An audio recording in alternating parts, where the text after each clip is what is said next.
Ang pag-aalaga ng baboy ay hindi lamang simpleng pagpapakain at paglilinis. Ito ay isang responsibilidad na nangangailangan ng oras, lakas ng katawan, at lakas ng loob. Ang mga magulang ni Vianzi ay nagsisilbing huwaran sapagkat pinapakita nila kung paano dapat pangalagaan ang mga alagang hayop, mula sa tamang oras ng pagpapakain, wastong nutrisyon, hanggang sa regular na paglilinis ng kulungan. Dahil dito, ang kanilang mga alagang baboy ay malulusog, maayos ang paglaki, at handang-handa para sa tamang panahon ng pagbebenta.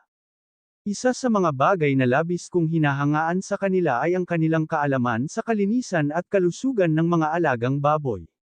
Alam nila kung gaano kahalaga ang kalinisan upang maiwasan ang mga sakit na maaaring makasira sa buong piggery. Makikita na laging malinis ang paligid, maayos ang daloy ng tubig, at hindi basta-basta pinababayaan ang dumi. Ang ganitong sistema ay hindi lamang nakabubuti sa mga alagang hayop kundi pati na rin sa kalusugan ng mga taong nakatira sa paligid. Bukod dito, kahanga-hanga rin ang kanilang diskarte sa pagnenegosyo. Alam nila kung kailan bibili ng biik, kailan magpapakain ng mas marami, at kailan ang tamang panahon para magbenta. Ang kanilang karanasan ang nagsisilbing gabay upang maiwasan ang pagkalugi at mas mapalago pa ang kanilang kabuhayan. Hindi sila umaasa sa swerte lamang, sa halip, gumagamit sila ng kaalaman at matalinong pagpapasya. Hindi rin matatawaran ang sakripisyo ng mga magulang ni Vianzi. Maaga silang gumigising upang asikasuhin ang piggery at madalas ay huli nang nagpapahinga. Kahit sa mainit na panahon o sa mga araw na pagod na sila, patuloy pa rin silang nagtatrabaho dahil alam nilang may responsibilidad silang ginagampanan. Ang ganitong klase ng pagsisikap ay tunay na kahanga-hanga at dapat tularan. Sa kabila ng hirap ng kanilang trabaho, makikita pa rin sa kanila ang pagmamahal sa pamilya. Ang piggery ay hindi lamang pinagkukunan ng kita kundi simbolo rin ng kanilang pangarap para sa mas magandang kinabukasan ng kanilang mga anak, lalo na ni Vianzi.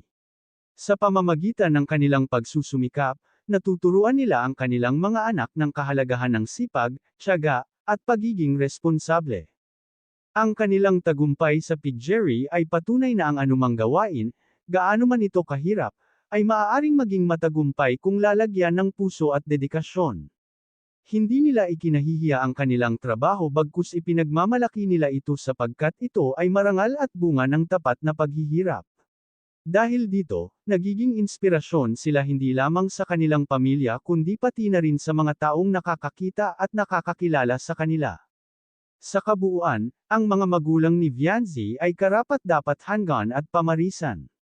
Ang kanilang husay sa paghawak ng piggery ay sumasalamin sa kanilang pagiging masipag, matiyaga, at mapagmahal sa pamilya. Sila ay patunay na ang tunay na tagumpay ay hindi nasusukat sa yaman lamang kundi sa kung paano mo hinaharap ang buhay ng may dangal at determinasyon. Dahil sa kanila, mas lalo akong naniwala na ang sipag at tiyaga ay laging may magandang bunga. Hanggang dito na lang ang update ko mga kalingap at huwag natin kalimutan suportahan ang ama ng kalingap na si Val Santos Matubang at ang kanyang anak na si Kalingap Rab. Maraming salamat at God bless sa inyong lahat.